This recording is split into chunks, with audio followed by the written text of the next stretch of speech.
this is a kind of complex example, and I mean, in this particular moment, I'm not showing you something about the right decision. I just decided to start the game a little bit earlier until the moment of the right decision appears, because it's quite interesting. It's more like the topic of the bishop pair in the middle game for now, and of course also a little bit of Provolux. But I decided to start in this moment because I think it's also important to get a little bit off the topic before we get to the really main thing.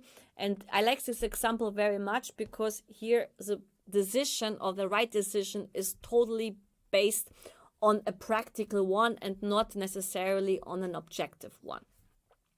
This example is from the game between Karpov and Spassky, and we have the bishop pair in the ending. As some of the rules you should know when you play with the bishop pair in the ending: get space advantage, well, we have it. Plus get the diagonals opened up, because we know that the bishops are strong in diagonals. Here we have two ways of trying to open the position. One hook could be the move b3, b4. The other hook is f3, f4. Then one of the rules when you play with the bishop pair and the ending is centralizing the king. I would say that the king on g2 is already not quite central, but it's hard now to centralize it more. And to play against the mobility of the opponent's knights. I mean, it's not like that the bishops are doing much to reduce the mobility of the knights, but the position is so cramped and closed, and the space advantage of white is so huge that the knights already are quite limited. So that leaves the main idea of opening up the position. And as I already mentioned, we have f4 and b4 for this.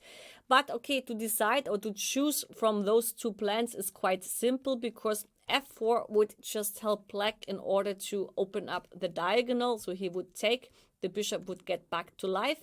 Besides, also the knight would have an outpost on e5, and the rook on e8 is already ready for playing on the e file, and that's why we can easily say that f4 is the wrong plan. So we should try to push the move b4.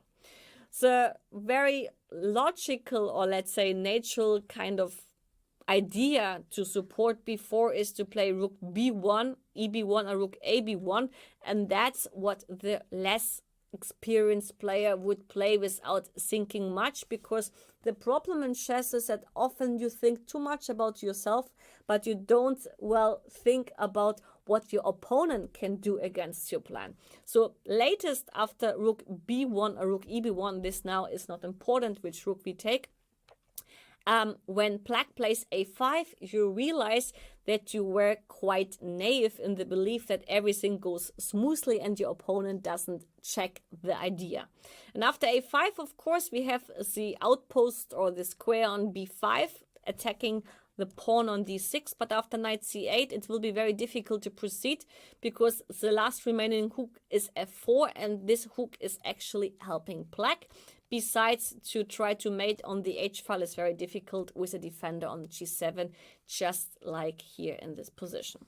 So for this reason, if you understand that rook eb1 or rook ab1 is answered by a5 for black, then we are a little bit smarter, and so was Karpov. He chose to play a5 because now black is not able to close up on the square b4, and in the next move we can bring one of the rooks to b1 and push b4. Spassky answered with f6. And after f6, of course, here we have a luxury problem between rook ab1 and rook eb1. As I already indicated with the arrow, that since the bishop is hinting towards a1 in an indirect way, I would have preferred the move rook ab1, but maybe Karpov didn't like rook ab1 because then a5 would not be protected, and for this reason he chose rook eb1. I mean, sometimes it's not like really a difference, and I would say objectively in these examples both moves are very good, and rook eb1 is as good as rook ab1. That's why, well, here you have a luxury problem. You can't really go wrong. Just my general preference is not to allow any unnecessary oppositions, and here was an opposition in this position. And for this reason, I would have preferred the other rook move. Here, Spassky played f takes g5, and okay, we have to ask ourselves, shall we take or can we ignore it? And actually taking wouldn't really help because we would lose time. The bishop on e3 actually also hits c5, and that would of course support the push b4, whereas the bishop on g5 is doing nothing, maybe just helping Black to get maybe ideas like bishop f6 or to move his knight out. And for this reason, since the pawn on g5 is not annoying for us at any time, here Karpov ignored this by playing b4. And now comes the moment when actually we get back to our initial topic, making the right decision. After b4, Spassky tried his last chance by offering the piece going for knight f5. And here, of course, is an objective solution and a practical solution. And of course, also this solution or this decision is based on the style of a player. Objectively speaking, the computer would just prefer e takes f5 because it's a piece and the computer is a materialist, and he doesn't care about the fact that in the next 20 moves he has to play correctly because he will manage. The human being, however, it's a little bit different because, okay, even so, here I take the piece and maybe I have +2 or +3 compared to not taking the piece and maybe be happy with +1 or plus whatever, like a lower, of course, rate. Here in this moment, after like we take the piece, we have to be aware, or we can sense already that in the next couple of moves we have to be very precise. And this is for a human being much harder than for the computer. So e takes f5, for example, like e4, which is logical, open up the e file and the diagonal of the bishop.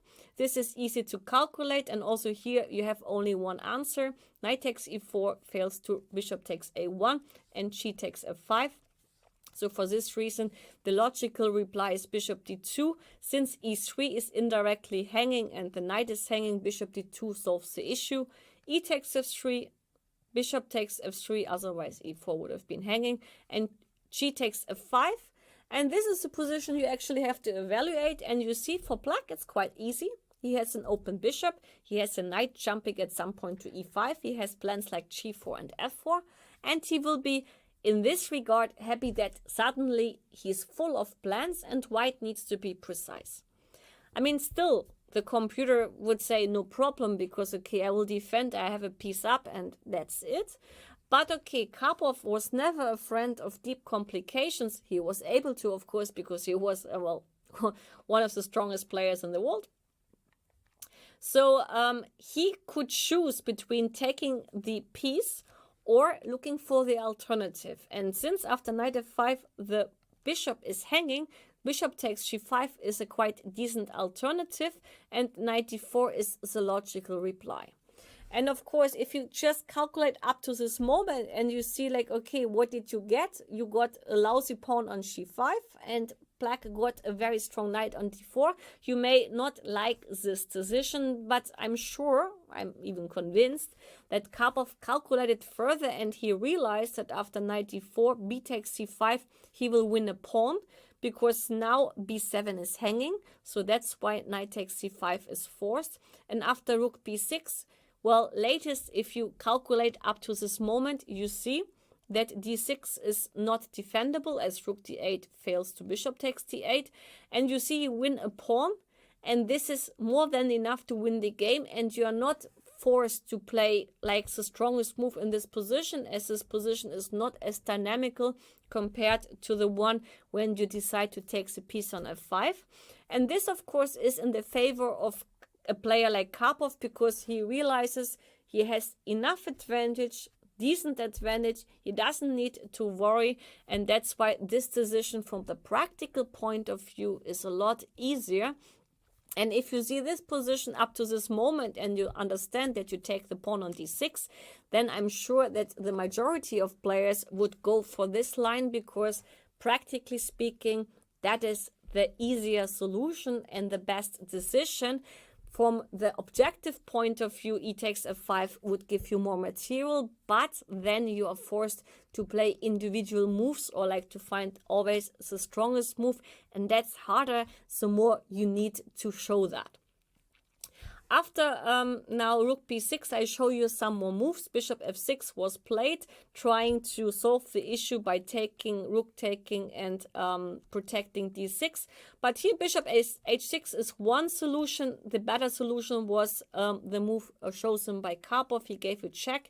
The trick is now if king g7, then I win the exchange with bishop h6. This was played in the game, and after king g8, capture and capture on d6, white was an exchange up and won easily.